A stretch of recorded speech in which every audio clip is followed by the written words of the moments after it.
The coin hit the bar with a sharp crack that silenced every man in the room. Violet Grange stared at it. A single silver dollar, worn so thin the eagle on its back had nearly disappeared. And then she looked up at the man who had placed it there. His jaw was set hard as quarried stone. His eyes, the color of storm clouds rolling in over flat country, held something she had never expected to see from a stranger, genuine fear. Not for himself, for her. "That is the last of it," he said, his voice low and measured beneath the noise of the saloon that had quickly resumed around them. "Every cent. Get somewhere safe tonight." She should have refused it. She knew that. The women in her situation did not accept money from strange men without understanding the price attached to it. She had learned that lesson in the most brutal way imaginable, back in a town whose name she had tried to scrub from her memory. But his hands, when he had pushed the coin toward her, had been shaking. Not from drink, not from nerves. From something much older and much heavier than either of those things. "You do not even know me," she said. "I know enough." Behind him, through the warped glass window of the dusty Spur saloon, she could see 3 men tying their horses to the post. Men she recognized. Men who had been following her for 11 days across 2 territories. Men who had her employer's name sewn into their coat lining and murder in their appointment book. The gunslinger followed her gaze. His whole body changed in that moment, the way a rifle changes when a round is seated in the chamber, still on the outside, but charged with something that could end a situation in a single breath. "Back door," he said. "Now." That was the moment it all began, though it felt like the moment it might all end. Her name was Violet Grange, and she was 26 years old, and she had made the spectacular mistake of being the only honest bookkeeper in a dishonest operation. She had not understood that when she took the position in Santa Fe in the spring of 1882. She had understood it approximately 3 weeks later when she found the second ledger, the real one, hidden in the false bottom of a filing cabinet in the back office of Harlan Pruitt's freighting company. She had understood it with absolute clarity 6 days after that, when she came to work early one morning and found her supervisor face down in his chair with a hole in the back of his head and both ledgers gone from the desk. She had run. That was the only reasonable thing to do. She had taken what she had, a carpet bag, 2 dresses, her savings of $42, and the memory of every number she had ever entered into both of those ledgers, stored in her meticulous bookkeeper's mind like coins in a strongbox. And she had gotten on the first stagecoach heading anywhere that was not Santa Fe. That had been 11 days ago. The $42 had become 20, then 8, then nothing. The stagecoach had broken down outside a small settlement called Red Fork in the New Mexico Territory, and she had waited 2 days for another, during which time she had spent the last of her money on lodging, and a meal that she ate slowly because she did not know when she would eat again. She had arrived in Caldwell Creek, a rough, sun-beaten town on the eastern edge of the territory, with nothing but her bag and her secrets, and the creeping certainty that Harlan Pruitt's men were less than a day behind her. She had walked into the dusty Spur because it was the largest building on the main street, and she had thought, foolishly, that there was safety in numbers. She had not counted on the gunslinger. His name was Vance Cross, and she learned it the way you learn most things in a place like the dusty Spur sideways, from someone else. She had been sitting in the corner near the back wall, trying to look like a woman waiting for her husband and not like a woman on the run from organized criminals, when the bartender had leaned over to the man beside her and said, in the tone of someone confirming a rumor they half wished were false, "That is Vance Cross sitting 2 stools down from you, Delbert. I would not trouble him tonight if I were you." She had looked at him then, properly, for the first time. He was tall even sitting down, with the kind of lean, hard build that came from years of difficult living rather than deliberate effort. His hat was dark brown, battered at the brim, and he wore it pulled low in the way men do when they are in the habit of watching rooms without looking like they are watching them. There were 2 revolvers on his belt, both Colt single-action Army models, the nickel plating worn down to bare steel at the grip of the right one from years of drawing. His face was weathered. Sun and wind and trouble had all left their marks, but he was not old. She put him at 30, perhaps 32. He had a jaw like a promise and eyes like a man who had seen the back of too many promises breaking. He was nursing a whiskey he had barely touched. She had looked away quickly, because in her experience men like that noticed when they were being studied, and she could not afford more attention than she already had. What happened next was this. Pruitt's men came through the front door, and Vance Cross looked at them, and then he looked at her, and something in the way her hands had gone flat against the table top, the instinctive, terrified stillness of a prey animal, told him everything he needed to understand about her situation. He had moved from his stool to the seat beside her with a quiet efficiency that startled her, placed the silver dollar on the bar before her, and said the words that changed everything. The back door of the dusty spur opened onto an alley that ran between the saloon and the livery stable next door. The alley smelled of horse and hay, and the particular dry dust of summer in the territory, and it was lit by a single oil lantern hung above the livery's side entrance. Violet moved through the door first and pressed herself against the wall, clutching her carpet bag to her chest. Vance came out behind her and pulled the door shut without a sound. "Where are you headed?" he asked, and the question was practical, not conversational. "Anywhere that is not here," she said. "That is not a destination." "I am aware of that," she said, and her voice came out steadier than she felt, which was a small victory she allowed herself to appreciate for exactly 1 second. "I was trying to get to Dodge City. I have a cousin there. She does not know I am coming, but she would take me in." Vance Cross looked at her for a long moment in the amber light from the lantern. "Dodge City is 3 days northeast. You have a horse?" "No." "Money." She held up the silver dollar he had given her. He made a sound in the back of his throat that was not quite a laugh. "Then you are walking 3 days through open country with men behind you, who I am guessing are not interested in a friendly conversation." "That is an accurate summary, yes." He looked down the alley toward the street, where the sound of the saloon's piano had started up again, which meant the 3 men inside had not yet found what they were looking for and raised an alarm. He looked back at her. She watched the calculation happening behind his eyes and tried not to read anything into it that was not there, because she had made that mistake before, too. "My horse is at the far end of the livery," he said finally. "She can carry double for a stretch. We go now, quiet, and we ride north before we cut east, puts us off the main road." She said. "You have a better offer." She did not. She had 1 silver dollar and a head full of numbers that powerful men wanted buried with her. She did not have better offers. Why? She asked instead, because she needed to understand it even if she could not afford to refuse it. He was quiet for a moment. The piano inside played something that might have been a waltz once, before years of bar use had knocked the sentiment out of it. Down the alley, a horse shifted in its stall and the wood of the stable wall creaked softly. "I know what it looks like," he said at last, "when someone is running from something they did not start." It was not an explanation.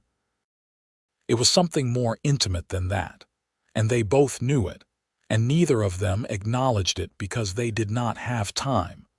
They went through the livery's side door quickly and quietly.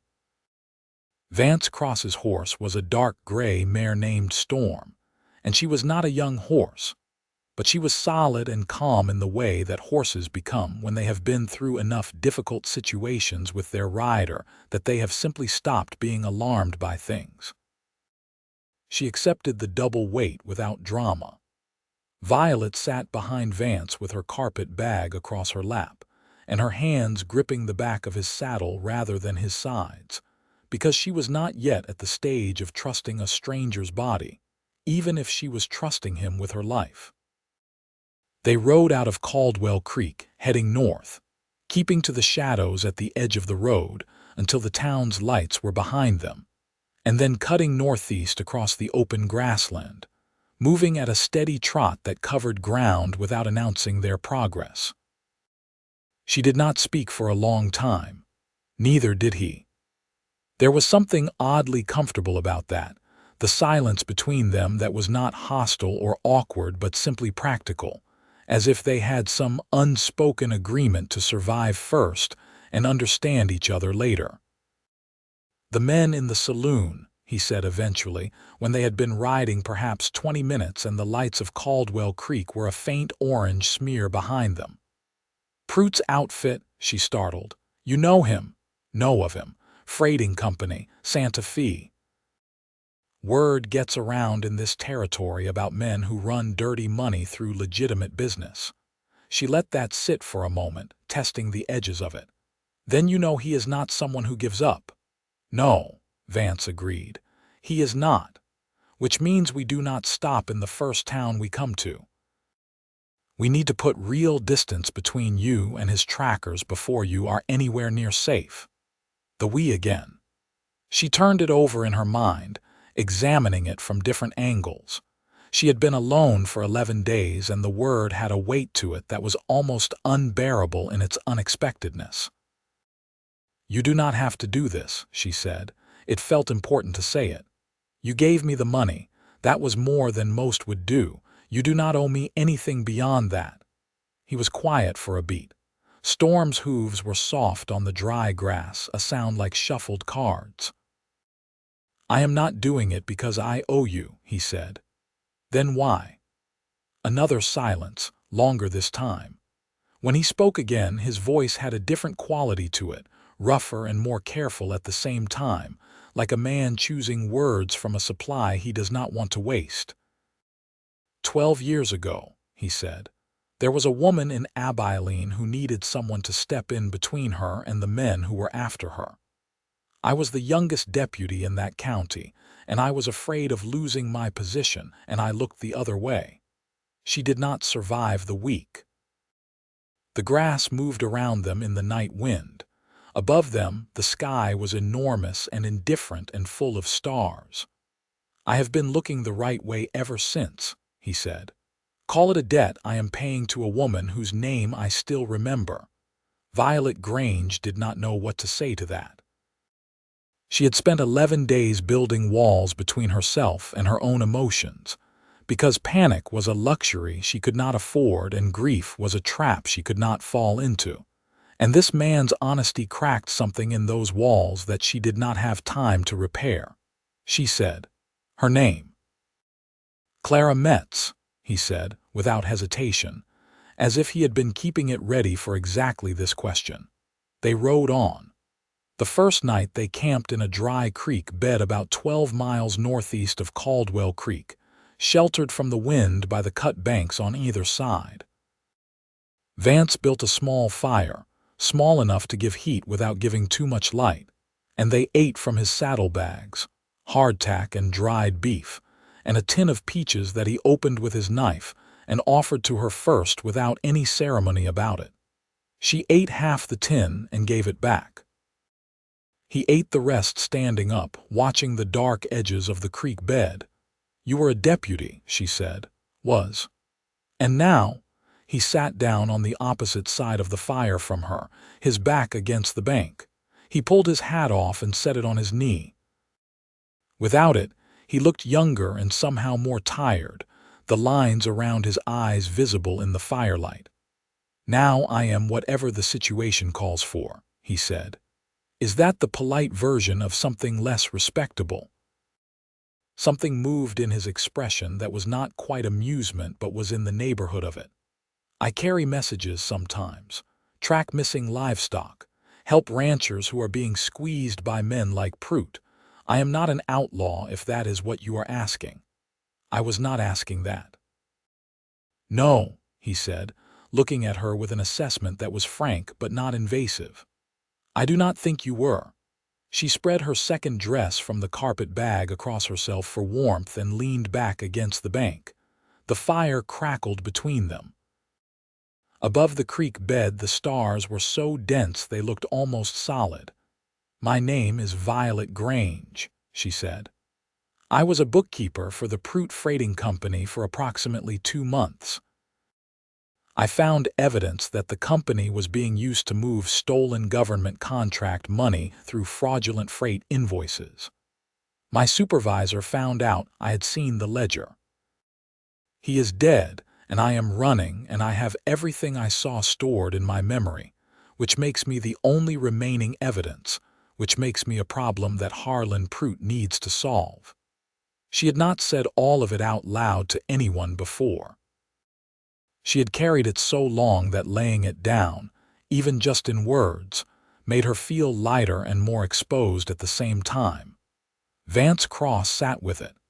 He did not immediately say anything reassuring or practical, and she appreciated that. False comfort was one of the things she had been most tired of offering herself for 11 days. "A federal offense," he said at last, "defrauding government contracts. Yes. You would need to get that information to a federal marshal, not a local one. Half the local law in this territory has Prout's name in their pocket." "I know." She paused. "There is a federal marshal's office in Dodge City. My cousin, her husband, works for the railroad, which is one of the contracts Prout was defrauding. If I can get there, I have a real chance of making this something other than my word against a wealthy man's." Vance nodded slowly. 3 days, like I said, maybe 4 going the back way." He looked at the fire. "We will make it." The confidence in those 3 words was not the bravado she had come to associate with men in the West, the performative certainty that was really just the fear of admitting uncertainty. It was a quieter thing, grounded in something that felt like genuine capability. She found it steadying in a way she had not expected. "Why did you give me your last $1?" she asked. "Before you knew any of that, before you knew who I was or what was behind me." He looked across the fire at her. His gray eyes held the light in a way that made them impossible to read exactly, but she thought she caught something in them that was more honest than he had perhaps intended to show. "You were eating your bread like someone who was trying to make it last through tomorrow," he said. "And you were watching the door every 30 seconds with that particular kind of careful that is not caution. It is survival." He shook his head slightly. "I have seen that look in the mirror too many times not to recognize it." She let that answer settle over her. It did not make her feel pitied. It made her feel witnessed, which was a completely different thing and far more dangerous to her composure. "Thank you," she said, "for the $1, and for this." "Get some sleep," he said, the shift in his voice gentle but deliberate, moving them both back from the edge of something neither of them was ready for. "We ride early." The second day was harder. They were deep into open country by mid-morning, the kind of flat, sun-hammered landscape that offered nothing to hide behind and made everything that moved visible from miles off. Vance had them riding at intervals, walking the horse for 20 minutes to preserve her, trotting for 10.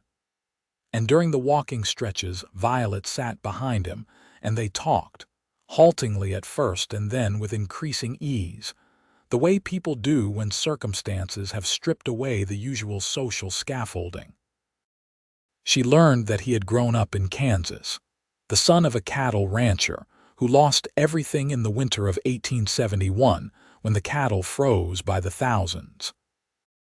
That he had taken his first deputy job at 19 in Abilene, stayed 7 years, and left after the incident with Clara Metz because he could not look at himself in that town's mirror anymore. That he had been moving ever since, drifting from job to job across the territories, doing work he could look at directly. She told him about her own history in careful portions, testing each piece before adding the next. She had grown up in Missouri, the youngest daughter of a schoolteacher father who believed fiercely in women's education and a practical mother who made sure she could also cook, sew, and keep accounts. When her father died of fever in 1878, she and her mother had moved to Kansas City, where her mother remarried 2 years later. She had loved her stepfather well enough, but she had wanted her own life, her own work. The bookkeeping position in Santa Fe had seemed like exactly that. It was a good job, she said, with a bitterness so mild it was almost fond. Good pay, respectable work, I was proud of it. Prout hired honest people on purpose, Vance said. Makes the whole operation look clean from the outside. I understand that now. She paused. I do not think Mr. Henley, my supervisor, knew at first. I think he found out the same way I did and they killed him for it, and they would have killed me the same day except I was not there. Lucky. I do not feel lucky, she said. You are alive, he said simply. In the territory of luck, that qualifies. Around noon of the second day, they stopped at a small spring-fed watering hole, barely a seep really, but it was water, and let Storm drink and rest. While the horse grazed on the thin grass, Vance crouched at the water's edge and they ate another meal from his dwindling saddlebag supplies. I will need to replace these in the next town, he said, looking at what remained. I have $1 silver, she offered. He looked at her with something that was almost warmth in it. Keep your dollar. It was yours to begin with. It is yours now. They looked at each other across the small water in the full midday sun. There was nowhere to hide in that light, and neither of them tried. She noticed things about his face that she had not quite assembled in the darkness, and the motion of riding. The way one of his eyebrows was slightly higher than the other when he was listening carefully, which gave him a perpetually thoughtful expression. The small scar at the corner of his lower lip, thin as a thread, that she was fairly certain came from a knife and not an accident. The way he never looked at her like she was a problem or an obligation, but consistently looked at her as if she were a person, which should not have been remarkable but was. She noticed that she was noticing these things and pulled her attention firmly back to practicalities. How long has it been since you have been somewhere stable? She asked. Define stable. Sleeping in the same place more than 2 nights running. He thought about it with a seriousness that suggested the calculation was genuinely complex. 8 months, maybe. There was a job for a rancher outside of Tucson. I stayed on through the end of it. After that, I have been moving. Does that suit you? He was quiet for a moment, looking at the small circle of water. A red-winged blackbird landed at the far edge, startling at its own reflection. It used to, he said. I am less certain about that than I was a year ago. She did not push that. She filed it away carefully, the way she filed numbers. Not because she intended to do anything with it immediately, but because she had a persistent and deeply held belief that the accurate information was always valuable, even when you did not yet know what you would use it for. That afternoon they crossed into country she did not recognize, which was essentially all of it, and she found herself relying on his certainty with the landscape in a way that was both uncomfortable and necessary. He read the land the way she read ledgers, at a glance, with authority, drawing conclusions from details that she could see but not yet interpret. He knew where the ground would be soft and where it would be hard, where the shallow draws would be in 20 minutes' ride, where to look for signs of water. She watched him work and tried not to find it as captivating as she did. Late in the afternoon of the second day, they came into a small settlement called Harrow's Crossing. Barely a town, more of a staging post, with a trading post, a livery, and 4 or 5 rough buildings clustered around a central well. Vance bought supplies from the trading post: dried beans, cornmeal, a small package of salt pork, coffee. He paid for them out of a thin leather pouch that she had not seen before, which told her he had reserves he had not mentioned when he gave her his last dollar. She pointed this out when they were back outside. "That was what I had in my pocket," he said, not defensively. "The pouch is for emergency supplies. Different category." "Men and their categories," she said. And he laughed.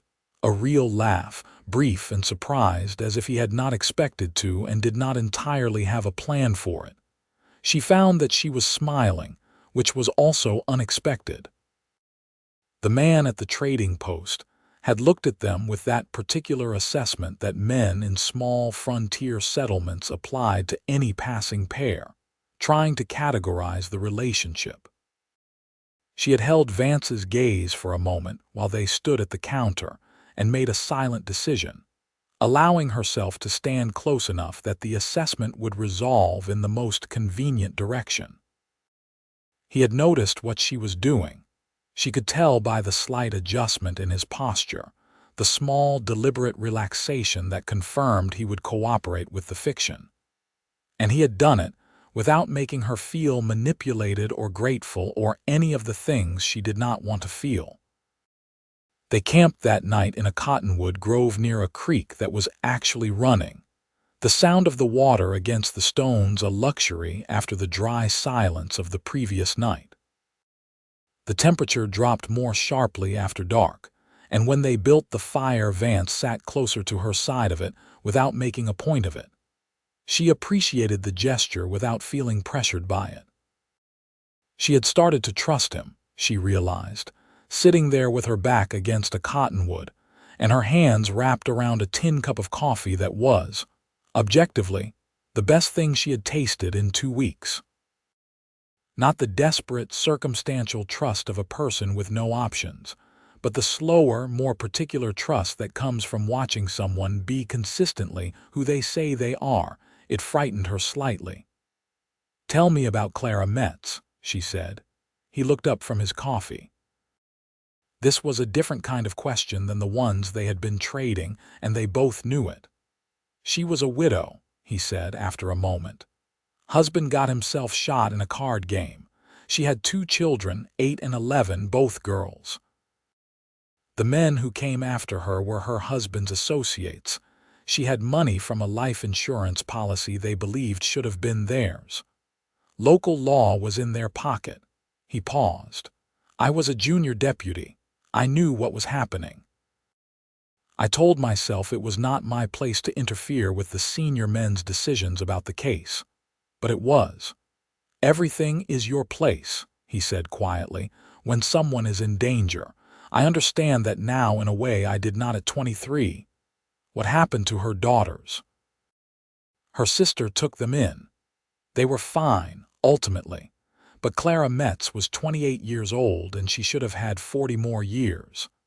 Violet watched the fire and thought about 28 and 40 more years and the thin line between those two things. "Do you carry many people like that?" she asked. "People you could not save?" "A few. Not as many as some men I know, but enough." He looked at her steadily. "I have found it is better to carry them than to put them down. Keeps you honest." The fire snapped and sent a small shower of sparks up into the dark. In the cottonwood branches above them something moved, settling, and the creek went on talking to the stones. "I was engaged once," she said, because the balance of honesty between them seemed to require it, though she had not planned to offer it. "In Kansas City, before Santa Fe. A man named Garrett Howard, who was a lawyer and said the right things, and then turned out to be exactly the kind of man who only says the right things." "What happened?" "I found out 3 weeks before the wedding that he had been engaged to another woman for the previous 2 years, Incent. Louis, who was under the impression he was a traveling businessman, which I suppose he was in a manner of speaking. She kept her voice flat and dry, the way she had learned to keep it when she spoke about Garrett Howard, which was not very often. I called it off. His family was furious with me. My mother was upset for a different set of reasons. I took the Santa Fe job 3 months later and came very close to a different kind of trouble. I seemed to have a talent for it. She drank her coffee. The trouble-adjacent career path. You have a talent for surviving it, he said. That is different. She looked at him across the fire. The light moved across his face in a way that made it difficult to maintain the careful distance she had been keeping between observation and feeling, the professional gap between noticing a thing and assigning it weight. She looked away. "Get some sleep," she said, offering his own words back to him, and he accepted them with the same quiet understanding he accepted most things. The third day began wrong. They broke camp before sunrise and were 3 hours into riding when Vance pulled Storm to a halt on a low rise and sat very still. Violet followed his gaze back along the route they had come and saw, on the far southern horizon, what he was looking at. 2 riders, moving northeast at speed. Too far back to identify, but moving with a purposefulness that was not the easy drift of men on ordinary business. "They found a tracker," he said. He did not sound surprised. He sounded the way a man sounds when a possibility he has been planning for becomes a reality he now has to act on. "How far back?" 3 hours, maybe a little more. They are riding hard. She did not ask if he was sure because she knew he was sure. "What do? We changed the route," he said. "We cut north first toward the canyon country, harder going but harder to follow. Storm can manage it. Their horses look lighter bred, faster on flat ground, but they will not like the rock." He turned Storm north and they went. And the slower pace he had maintained for 2 days became something harder and more urgent, the horses' hooves finding purchase on increasingly rocky ground as the terrain shifted from grassland to broken country. Violet held on and kept quiet and let him do the work of navigating. The canyon country he had spoken of was a series of shallow canyons and rock ridges, red and orange stone laid down in layers that spoke of time scales she could not quite hold in her mind. The ground was difficult but not impossible, and Storm picked her way through it with the practiced care of a horse that had done similar terrain before. After 2 hours in the rock, Vance stopped at the lip of a small canyon and looked back. The horizon behind them was empty. "Did we lose them?" she asked. "For now." He scanned the ridgeline to the south. "They will pick up the trail when the rock gives way to soil again, but we have time. We can make the next town by nightfall if we push." The next town was called Morley, and it was larger than Harrow's Crossing. Large enough to have a hotel, a general store, 2 saloons, and a sheriff whose office bore an actual territorial seal on the door rather than a handwritten sign. Vance did not stop at the sheriff's office. He had explained why without being asked, while they were still on approach. In this part of the territory, a man asking the wrong questions about the wrong outfit was more likely to put them in a cell than to help them. They took a room at the hotel. 1 room, because it was the last one available, and because a woman traveling without a male escort attracted exactly the kind of attention they needed to avoid. The clerk looked at them both with the calculating blankness of a man who had seen many arrangements pass through his establishment and had strong opinions about none of them. They signed the register as Mr. and Mrs. Cross without discussion, which was efficient and also, Violet discovered as she sat down on the edge of the room's single bed, surprisingly strange. Vance put his hat on the chair and sat down on the floor with his back against the wall, his Colt placed carefully beside him. "The bed is yours," he said. "You could," she began. "The floor is fine." He looked at her directly, and the look was honest and free of any of the things it could have been and was not. "Get some sleep, Violet." It was the first time he had used her given name. She noticed it with a precision that surprised her, the particular fall of it in his voice, which was low and careful with words, not given to decoration. She lay down on the bed, fully clothed, and looked at the ceiling, and thought about 3 days of unexpected kindness, and the particular quality of his silences, and the way he had laughed once, briefly, when she had not expected it. She was not falling in love with him. She told herself with the firmness of a woman who had been deceived before, and who trusted that firmness to protect her. She was, said the honest part of her that had a bookkeeper's precision about things as they actually were, at the very early stages of something she should be careful about. She slept. In the morning, there was a knock at the door before 7, and Vance was on his feet with his hand on the colt before the sound had fully resolved. It was the hotel boy, bringing word that there were 2 strangers asking questions at the livery about a gray mare and a woman with a carpet bag. Vance tipped the boy, closed the door, and turned to her. "How close?" she asked. She was already on her feet, close enough that we are leaving in 10 minutes. They were out of Morley in 9, going northeast with speed, replacing the careful conservation of previous days. The country was flattening again as they rode, the broken canyon terrain giving way to the long, dry swells of the high plains, and the sky above was enormous and clear and absolutely merciless in its indifference to their urgency. She thought, riding pressed behind him with her hands finally at his sides rather than gripping the saddle, because the terrain required it and the urgency required it, and she had run out of the luxury of careful distances. She thought that she understood something about him that she had not expected to understand about anyone so quickly. The way he moved through the world was not thoughtless.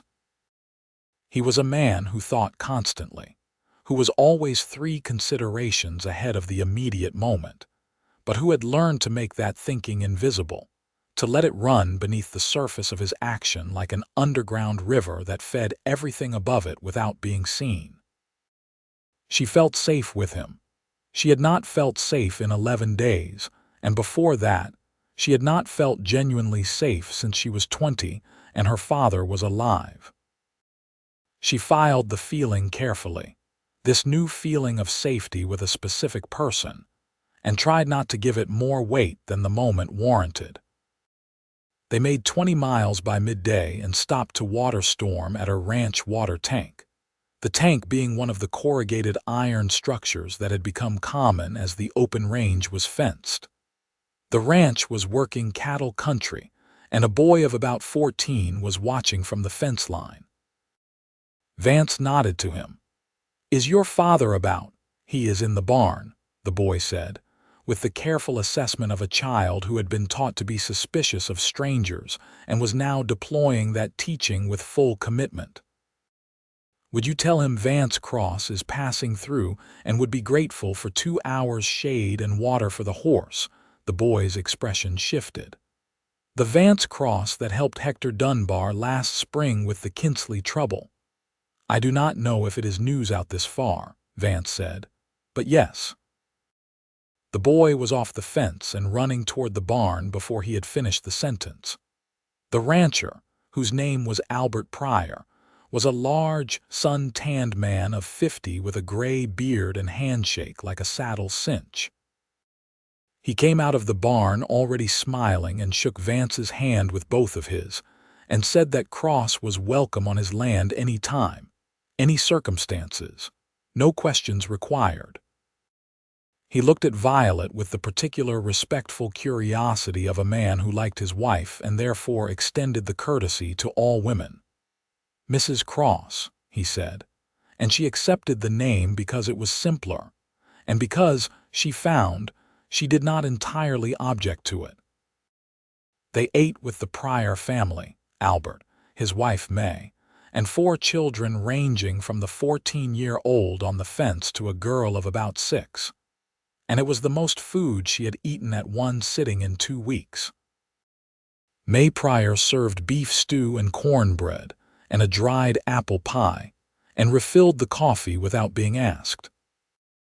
They ate at a long table in the ranch house kitchen, and May asked careful questions: where they were headed, which family in Dodge City, how long on the road, and Violet answered them with the abbreviated version of the truth, and found it manageable. After the meal, when the children had gone outside and Albert had returned to the barn, May Pryor sat across the kitchen table from Violet and looked at her with the direct intelligence of a woman who had been managing a ranch in difficult country for 20 years and who had a very reliable instinct for when things were not as they appeared. "You are running from something," she said. It was not an accusation. It was simply an acknowledgement. "Yes," Violet said, "and he is helping you." It was not a question either. "Yes." May nodded slowly, as if confirming something she had suspected. She refilled Violet's coffee. "He looks at you," she said, "the way a man looks at something he is afraid of losing." Violet opened her mouth and closed it. She did not have an honest response that did not require more honesty than she was prepared for. "He does not know me well enough for that," she said. May Pryor smiled at her, the smile of a woman who had been 26 once and who remembered very clearly what it was like to be certain about things that turned out not to be certain at all. "Sometimes knowing takes time," she said. "And sometimes it takes about 30 seconds, and a person's particular way of eating bread." Violet thought, with a startling accuracy, of her own specific memory of Vance Cross watching her eat bread in the dusty spur, and understanding her entire situation from it. She drank her coffee and said nothing. Vance came back from the barn where he had been talking with Albert and stood in the kitchen doorway. His hat was in his hand, and he looked at her across the room, and May Pryor's assessment reasserted itself with unfortunate clarity. He was looking at her the way that was different from how men had looked at her before, not with the evaluative quality of a man deciding whether a woman was worth his time, with the particular, careful attention of a person looking at something they are trying to memorize. "We should go," he said. "Albert says there have been riders asking about a gray mare at the Morley Crossroads." May Pryor saw them off from the porch. She pressed a wrapped parcel of cornbread and the remaining apple pie into Violet's hands without ceremony and told them to ride safe. Albert shook Vance's hand again at the gate. They were back on the road and moving northeast, and the afternoon was long and bright, and the country was opening up ahead of them into the familiar flat immensity of the Kansas border approach. "She told you something," Vance said, about 20 minutes out. May Pryor. "Yes, she did." He waited. "She said you look at me the way a man looks at something he is afraid of losing." The pause that followed was the longest pause she had experienced from him. Storm moved beneath them steadily, her hooves making the quiet, regular sound of distance being covered. "She is observant," he said at last. "She is," Violet agreed. Another silence, but this one was different in texture. It had something in it that was unfinished, a sentence that had been begun and not yet completed, and they both rode inside it without forcing it closed. "Violet," he said. "Vance," she said, which was the first time she had used his name directly. They looked at each other from their awkward riding position, her behind him, and the geometry of it was absurd because she could barely see his face without craning forward, and he had to half turn, and Storm expressed mild annoyance at the shift in weight by tossing her head once. "When we get to Dodge City," he started. "Yes," she said. "I would like to," he stopped. Tried again. "There is no reason after the federal marshal's business is settled that we would have to immediately," he stopped again. She almost smiled. She had not expected to find him at a loss for words, and the discovery was more endearing than any practiced eloquence would have been. "I would like to have dinner with you," he said, arriving at it with the decisive quality of a man who has realized that simple is better. "Somewhere with a tablecloth and proper plates, not a tin cup in a creek bed." "I have liked the creek beds," she said, which was true. "So have I," he said, "but you deserve more than creek beds." She turned that over in her mind for a moment. "I would like that very much," she said. He turned back to the road, and she felt the change in his posture. A very small releasing, a thing that had been held carefully now resting. And she kept her hands at his sides, and they rode on into the afternoon. And the grass went gold around them in the late light, and she thought that the particular ordinary miracle of being alive and moving toward something better was one that she had very nearly taken for granted before all of this, and would not take for granted again. On the afternoon of the fourth day, they reached the outskirts of Dodge City.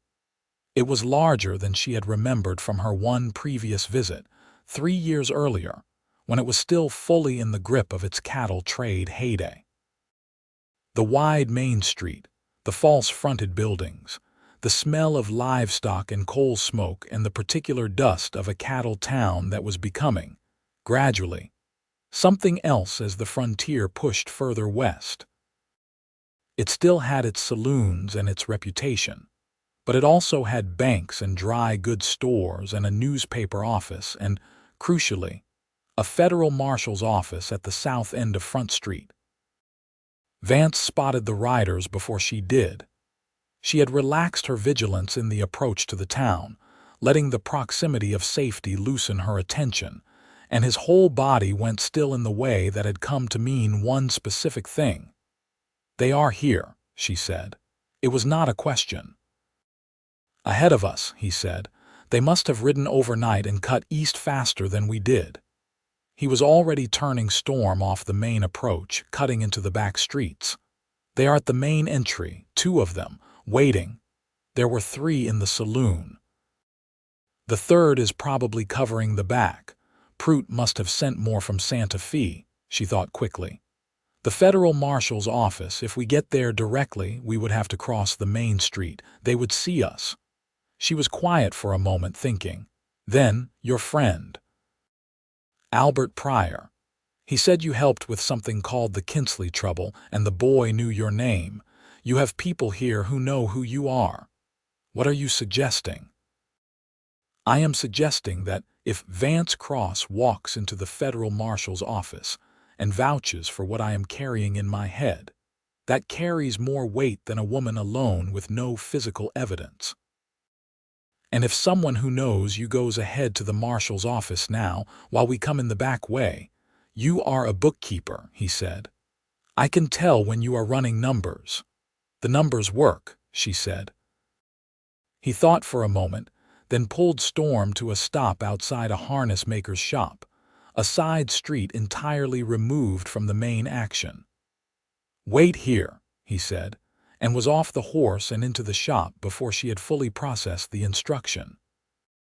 He came back in 4 minutes with a red-faced man of about 45 who had grease on his apron, and the kind of direct, bristling energy of someone who had been told urgent news and had formed an immediate opinion about it. "This is Otto Farah," Vance said. "He owes me from a situation involving a stolen horse, and I am calling it in." Otto Farah looked at Violet with approval. "I will go ahead," he said. "Get Marshal Creed. He is honest, I know him personally. Tell him Vance Cross has a material witness in a federal fraud case, and that there are men with guns on the main street who want her silenced," Vance said. "Go now." Otto Farah went at a pace that was close enough to running to be dignified. They waited 8 minutes in the harness maker's side street, the longest 8 minutes Violet could remember. Storm was calm. Vance stood beside the horse with his hand resting near his revolver, watching the intersection at the end of the street with the focus of a man whose attention had narrowed to a single point, She watched him instead of the street. She thought about Clara Metz. She thought about the months she had spent in Santa Fe, working honestly in a dishonest system, and the 15 minutes that had changed everything when she opened the wrong cabinet and found the wrong ledger. She thought about 11 days of running and $1 silver, and how the most disorienting thing about the last 4 days was not the danger or the discomfort or the exhaustion, but the unexpected, destabilizing, wonderful experience of not being alone. "Vance," she said. He turned.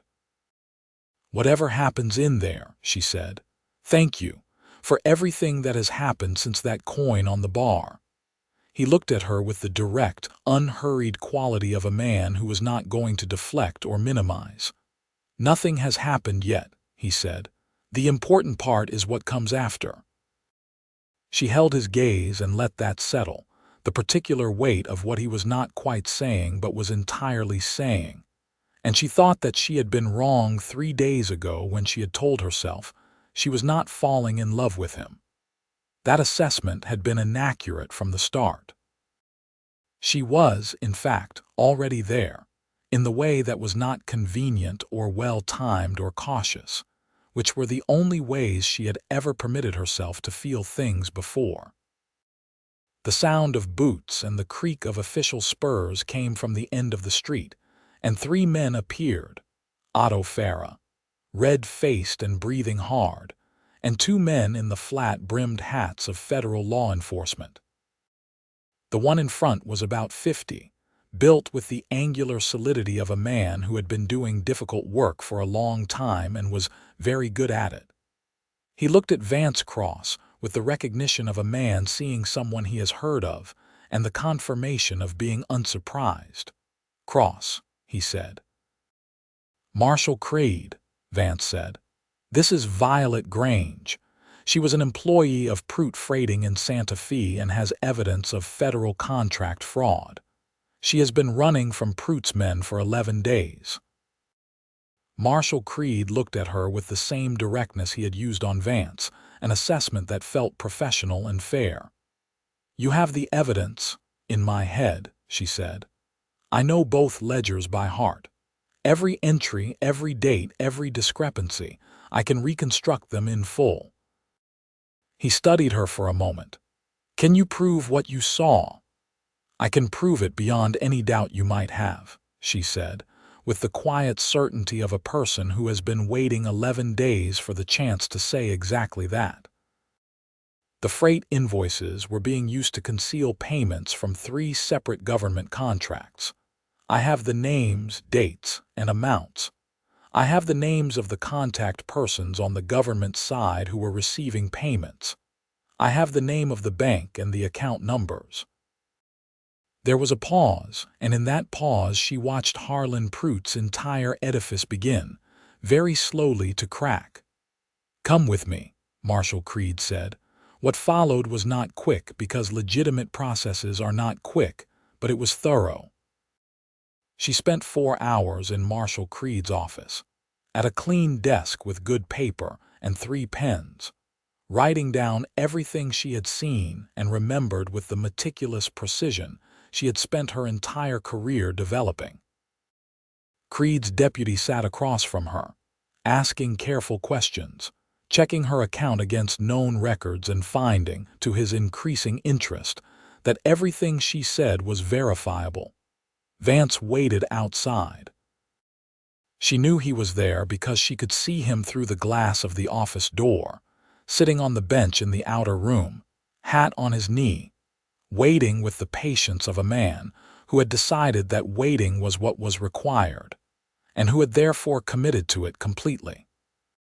The 2 men who had been on Dodge City's Main Street were taken into custody within 30 minutes of her arrival at the marshal's office, which, Marshal Creed told her with the restrained satisfaction of a professional having a good day, also happened to create the grounds for a warrant for Harlan Prute's arrest in Santa Fe. "Will he be charged?" she asked. "He will be charged," Creed said with a finality that she believed. "Federal charges, contract fraud at this scale is not something we overlook. When she came out of the office into the late afternoon light, Vance Cross stood up from the bench. She crossed the outer room to him and stopped when she was close enough to speak quietly, and he looked at her with the question in his eyes before she answered it. "It is done," she said, "or the beginning of done, at any rate." The relief that moved across his face was not the reaction she had expected. It was too much relief for the occasion, the level of relief a man feels when something deeply personal resolves. She realized, with the precision she brought to most things, that he had been carrying this on his behalf as much as on hers. The chance to not look away this time, the chance to be the deputy he had failed to be 12 years ago in Abilene. "Good," he said, and his voice was rough. "Clara Metz," she said softly. He nodded once. They stood in the outer room of the marshal's office in the late afternoon, and the sunlight came through the window at a long angle and turned everything amber, and she put her hand on his arm and he covered it with his. That was the first real touch between them, deliberate and mutual and small and enormous. Her cousin Margaret lived on the north side of Dodge City, in a modest but well-kept house on a street with cottonwood trees. Margaret Grange, now Margaret Hoffman, wife of railroad contractor David Hoffman, opened the door at Violet's knock and stood for a full 3 seconds in complete silence, before pulling her inside with a force that was equal parts reunion and reproach. "You have been in terrible trouble," Margaret said. This was not a question. "I have been in remarkable trouble," Violet said. "I am out of it now." Margaret looked past her at the tall man with the battered hat who was standing on her porch step with an expression of respectful uncertainty. She looked back at Violet with the swift, complete assessment that close cousins perform with their eyes. "Who is he?" she asked. "Vance Cross," Violet said. She paused, because the sentence that began there had so many possible completions, and she was not sure which one was accurate or which one Margaret was ready for. "He helped me," she said. Margaret studied her for another moment, and then she opened the door wider and said, "Come in, Mr. Cross. I expect you could both use a proper meal." The dinner at Margaret's table was everything the tin cups in creek beds were not, and was also, for reasons that had nothing to do with tablecloths or china, less wonderful. She missed the creek beds, she found. Or rather, she missed the particular simplicity of just the two of them, and the fire and the enormous sky, and no social performance required. But Vance Cross at a dinner table was its own discovery, careful with the tableware, easy with Margaret's children. 2 boys, 5 and 7, who treated the colt on his hip with a reverent fascination that he managed with practiced patience, and possessed of a social grace that surprised her, quiet but genuine, the kind of manners that come from a person who respects people rather than from a person who is performing respect. Margaret's husband, David, came home at 7 and shook Vance's hand and heard the short version of the story and was furious and grateful in equal measure, the railroad fraud being personally relevant to his employment. He went to his study after dinner and wrote letters, he said, to certain people in the railroad company's legal department, letters that would travel to Santa Fe and would add corporate legal pressure to Marshal Creed's federal investigation. "The more pressure the better," Vance told him. After dinner, Margaret's husband put the children to bed and Margaret took Violet into the sitting room and closed the door and looked at her with the frank intimacy of a woman who had been Violet's closest friend for 20 years. "Tell me," Margaret said. "The truth, all of it." So she did. The ledger, the flight, the 11 days, the coin on the bar in the dusty spur. She told it in order, which was unusual for her. She was more accustomed to compressing things into their essential facts. But she found herself telling it in full, with the small details intact, because the small details turned out to be important. The peaches from the saddlebag. His particular way of watching a room. Clara Metz. The creek beds and the fire and May Pryor's observation and the half-finished sentence on the road. When she finished, Margaret sat with it for a moment. Then she said, "You are in love with him." "I know," Violet said, which was not the response she had been planning. She had been planning something more provisional, but there it was. "Does he know?" "Not in explicit terms," she said, "but I do not think he is unaware." "What happens next?" "I do not know yet," Violet said. "I have been focused on not dying for 11 days. The next step is somewhat less clearly mapped." Margaret smiled, the same smile May Pryor had offered her, the smile of women who know things. "He is waiting in my sitting room, Violet. He rode 4 days with you, gave you his last dollar, and called in favors from half of Dodge City. I think the next step is fairly mapped." She went back into the sitting room. Vance Cross was sitting in the armchair near the window, not reading the newspaper that had been set on the side table, simply sitting with his thoughts. He looked up when she came in. They were alone for the first time since leaving Morley. "She knows everything," Violet said. "Cousins usually do. She likes you." "I am likable," he said, and it came out with such complete absence of vanity that she laughed. She sat in the chair across from him, and for a moment they did nothing but look at each other in Margaret's sitting room with its lamps and its curtains and its ordinary comfort, which felt extraordinary after 4 days of open country. "You promised me dinner," she said. "With a tablecloth and proper plates." "I did," he agreed, "though I note that we just had dinner with a tablecloth and proper plates." "That was Margaret's dinner. You said you would take me." Something shifted in his expression, moving from the careful to something more open. "Is tomorrow too soon?" "Tomorrow is fine," she said. He looked at his hands for a moment and then back at her. "I have been thinking," he said, with the measured quality of a man approaching something important that he has been turning over for some time, "about stability. About the question you asked me 2 days ago, about whether moving around still suited me." She waited.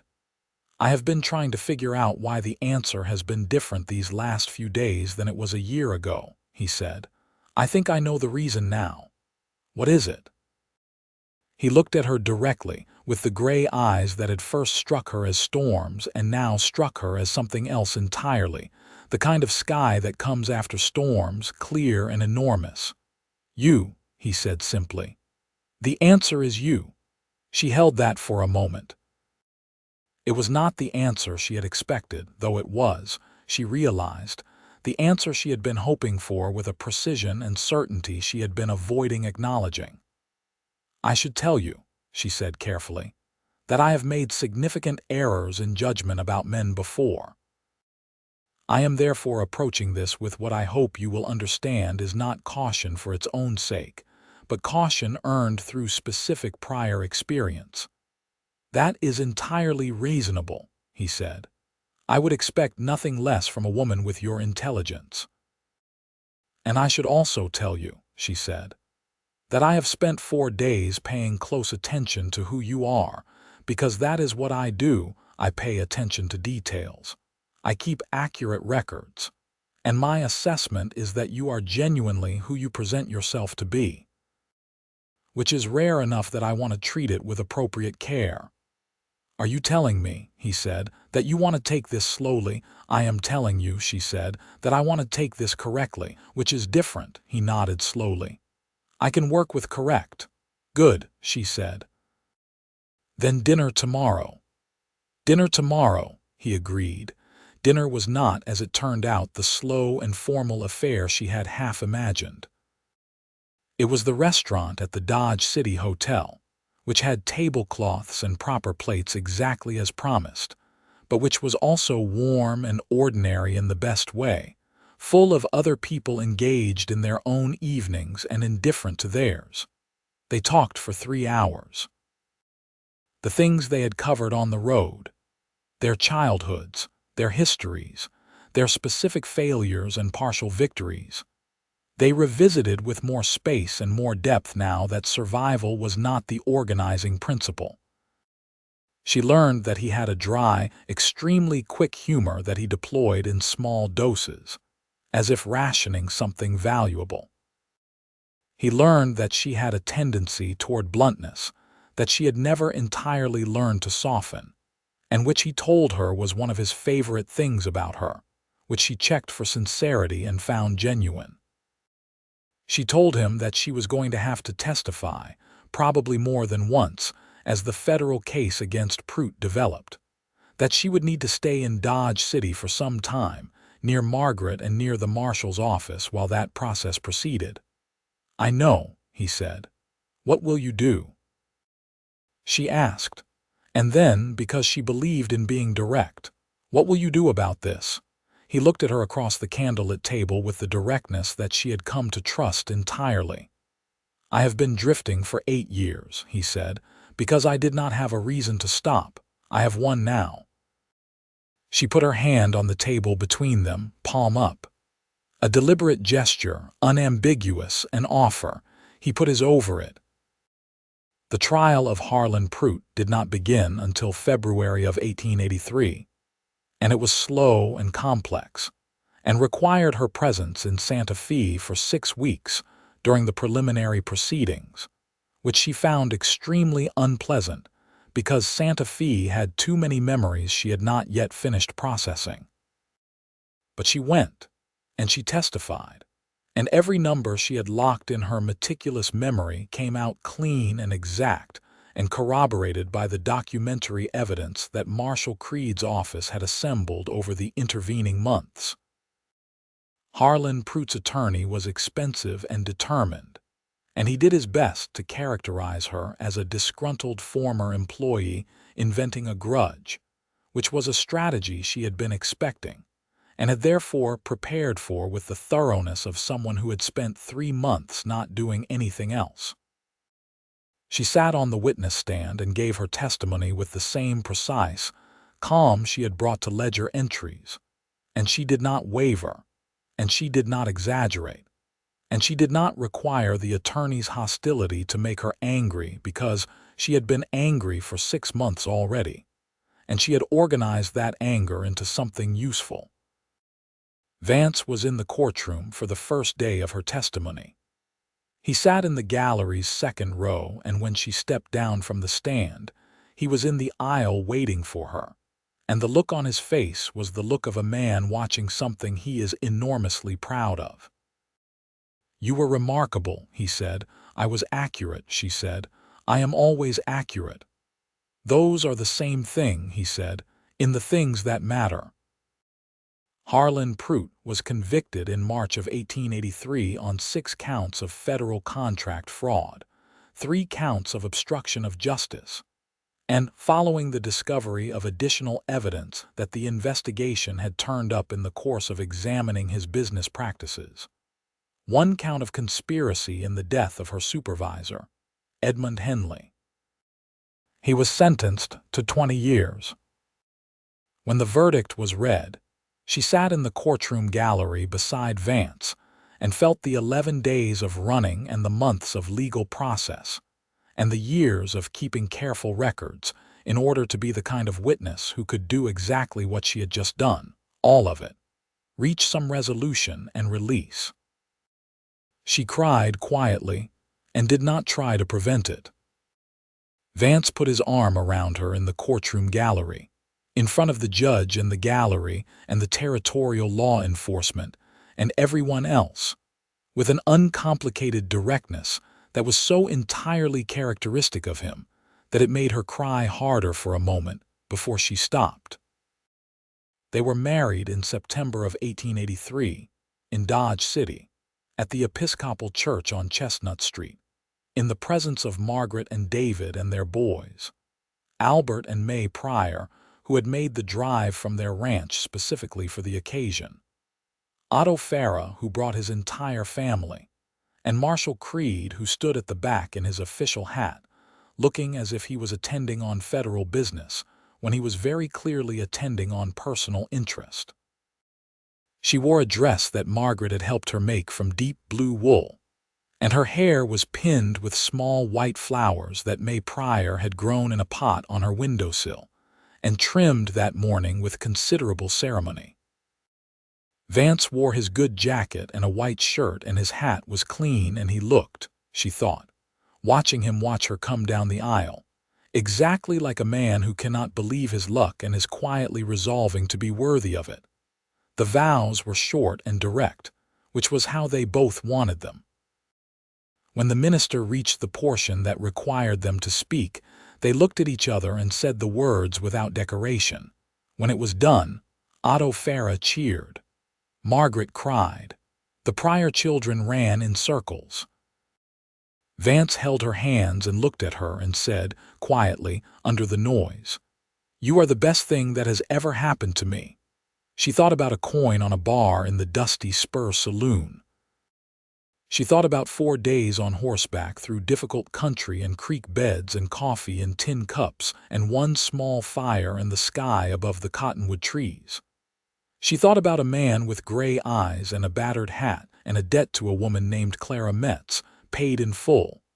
"I know," she said. "You are the same." They settled in Dodge City at first, practically speaking, because the practical considerations required it.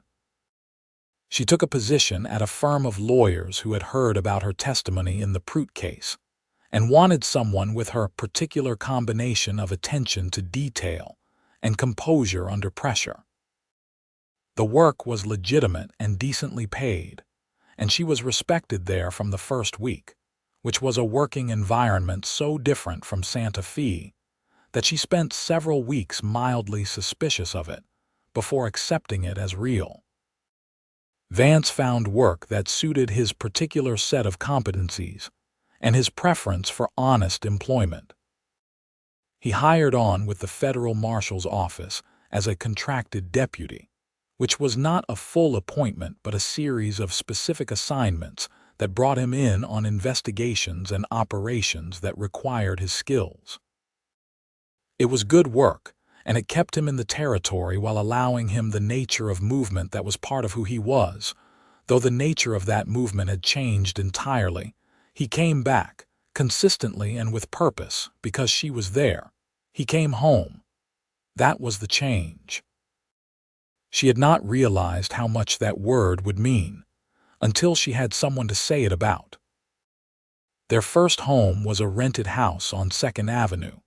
A small wood frame house with a front porch and a kitchen garden that she planted in the spring with the thoroughness she brought to everything, and which Vance contributed to by building a proper fence around it after noticing that the neighbor's dog had opinions about her vegetable seedlings. The fence was perhaps the first purely domestic thing she had seen him do, and she watched him build it from the porch with the cup of coffee that had replaced the tin cups from the road, and thought about the long, strange, specific path that led from a single worn silver dollar to a man building a garden fence in the morning sun. He caught her watching from the porch and raised one eyebrow, that asymmetrical, thoughtful expression she had first catalogued in the firelight of a creek bed. "Is it straight?" he asked. "It is perfectly straight," she said. "Good," he said, and went back to work.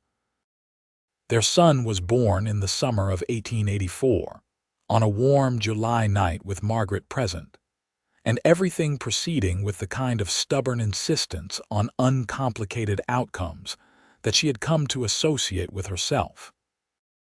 He was healthy and loud and had her dark hair and Vance's gray eyes, which was the combination she had secretly hoped for, and they named him Thomas Edgar Cross after both their fathers.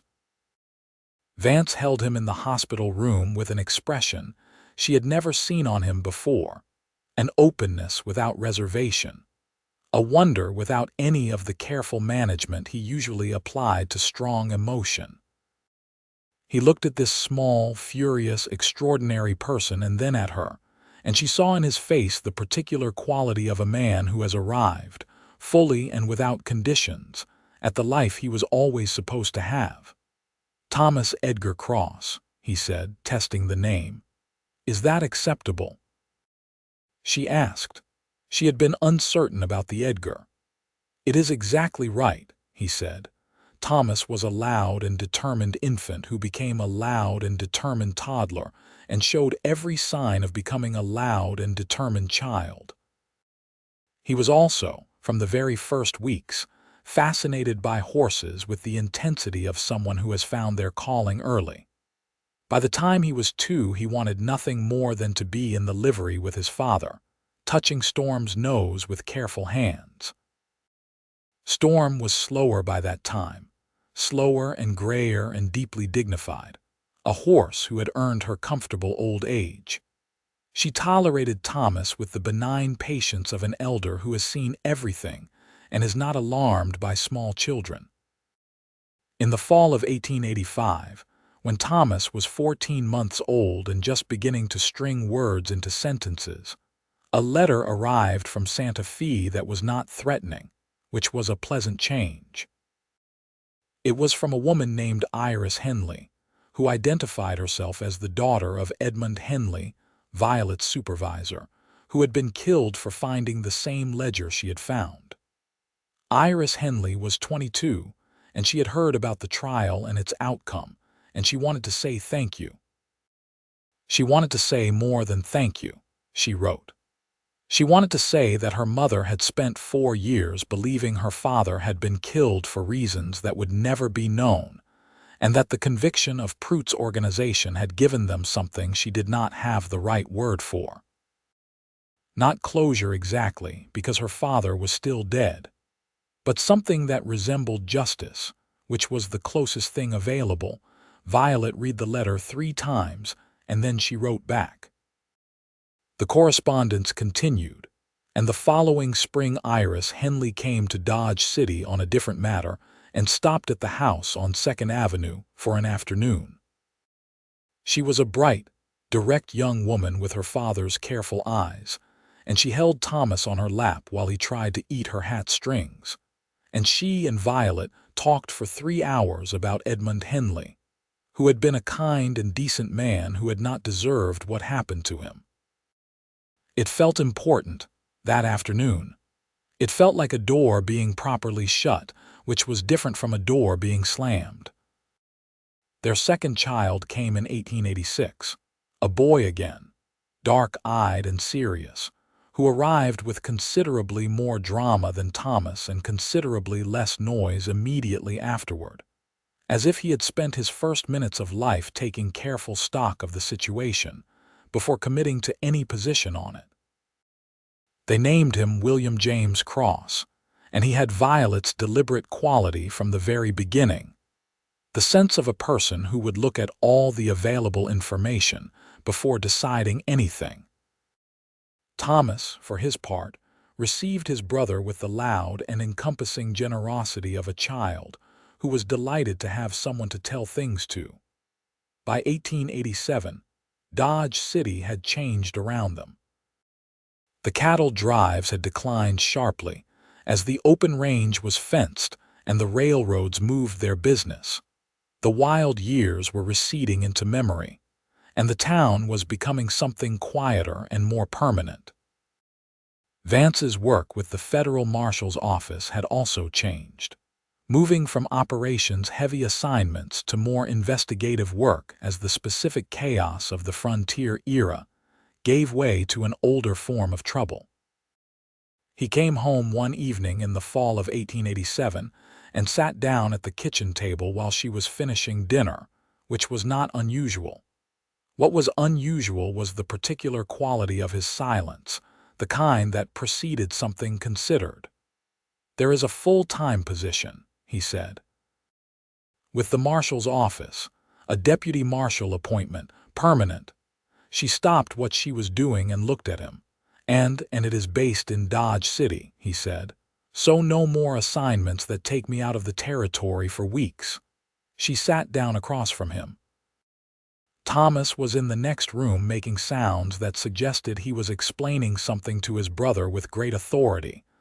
The kitchen smelled of the rabbit stew on the stove. "You want it?" she asked. "I want it if you think it is right," he said. Vance, she said, with the direct patience of a woman who had been married to a thoughtful man for 4 years and knew, when he needed the bluntness, she had never quite learned to soften. "What do you want?" He looked at the table for a moment. Then he looked at her with the gray eyes that she had stopped trying to read like weather and had simply learned to receive, because they told her everything she needed if she was patient. "I want to stay," he said. "I want to come home every night. I want to not be the man who is always one road away from the next job." "Then take the position," she said. "The answer is that simple." "Is it?" "It is," she said. "You have been good at staying for 4 years. You just did not have the official title." He laughed, the brief, surprised laugh she had first heard in a Dodge City alley, and he reached across the table and put his hand over hers in the exact same gesture they had made in the hotel restaurant, their first dinner with a tablecloth, their first deliberate choice. He took the position. The appointment was made in November of 1887, and the ceremony at the marshal's office was brief and attended only by the relevant officials and herself and the boys. Thomas at 3, wearing his best suit and deeply disappointed that the proceedings did not involve horses, and William at 1 on her hip being solemn and watchful. Marshal Creed pinned the badge on Vance's jacket and shook his hand and said something quiet that she did not entirely hear.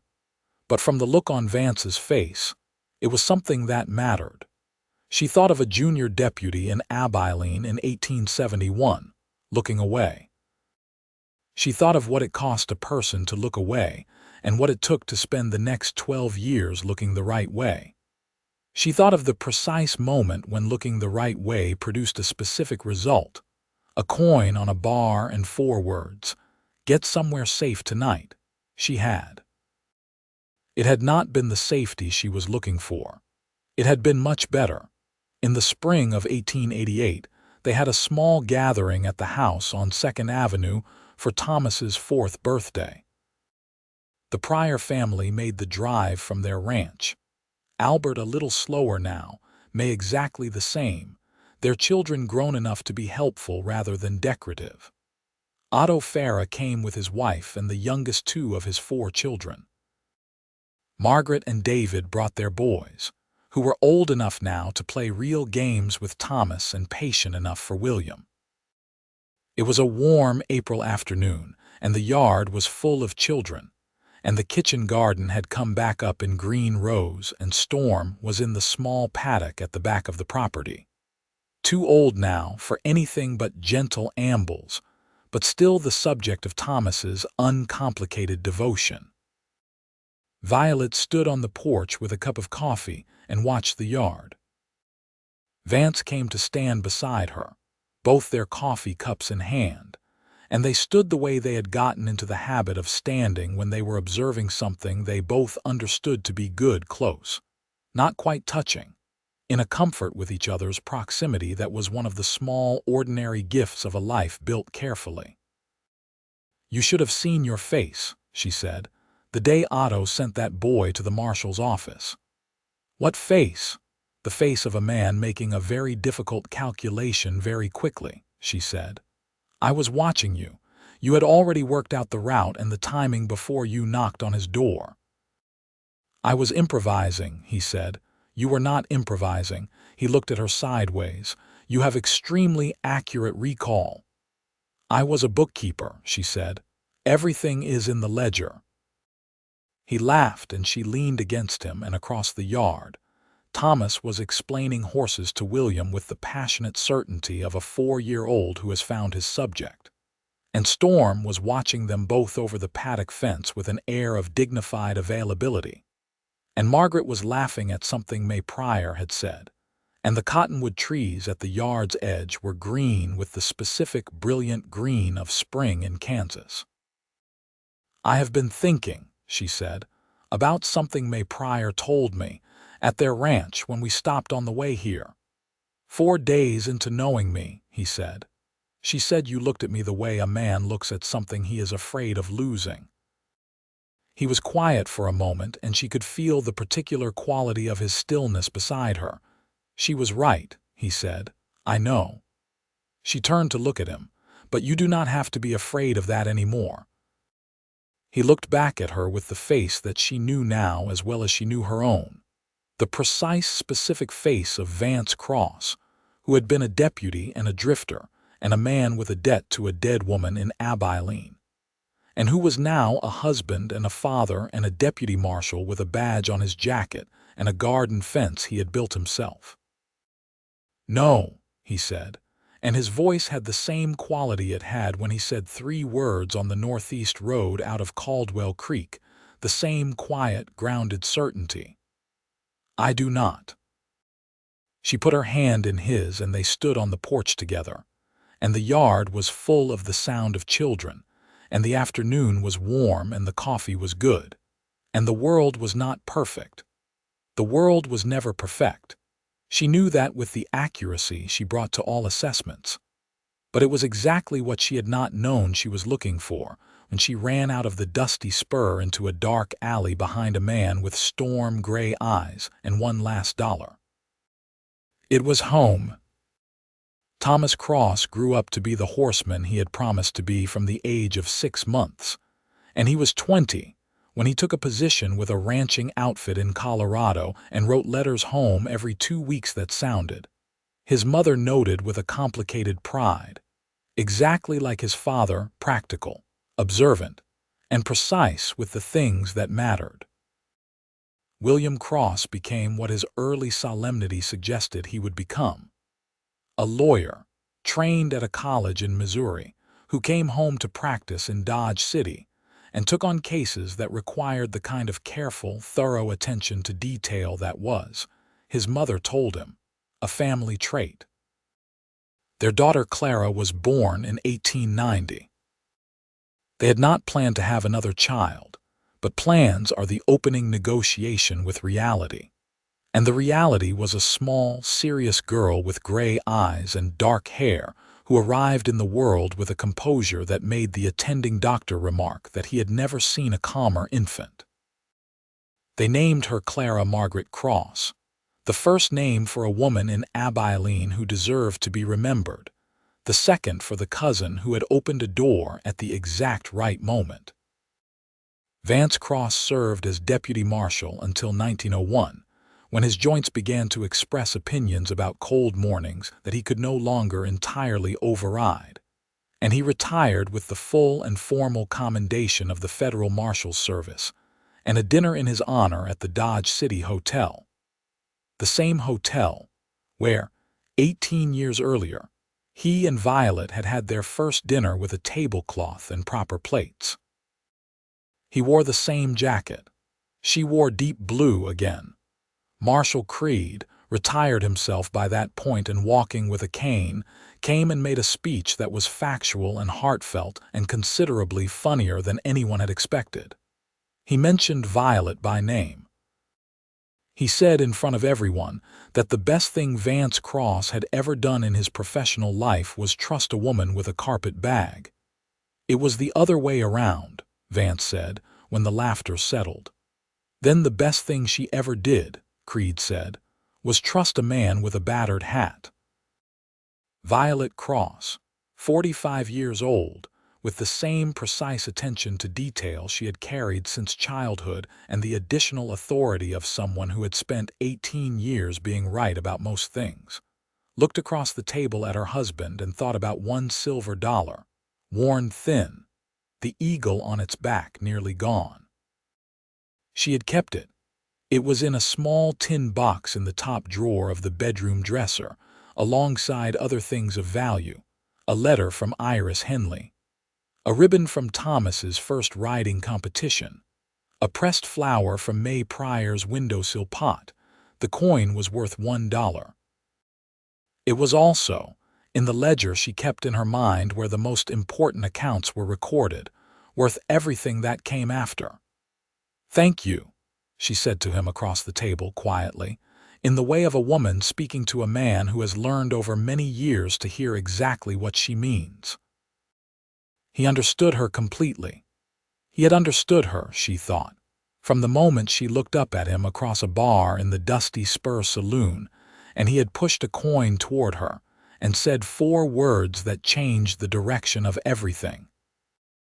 Outside the hotel window, Dodge City was a different town than it had been in 1882, quieter and slower and more settled, the frontier years receding into the past that was becoming history. The cattle drives were memory. The worst of the violence was memory. The world had moved on in its relentless way, but some things did not move on. Some things stayed exactly where they were, getting truer and more certain with time instead of less. She reached across the table and put her hand in his, palm up, the same gesture she had first offered him in this same room at a table with a tablecloth. He put his over it. That was the accounting complete. Everything balanced. Every entry exact. The ledger of their life together, kept with the meticulous care she brought to all important things, recording a history that had begun with a runaway and a coin, and a man who had decided, once and for all, to look the right way.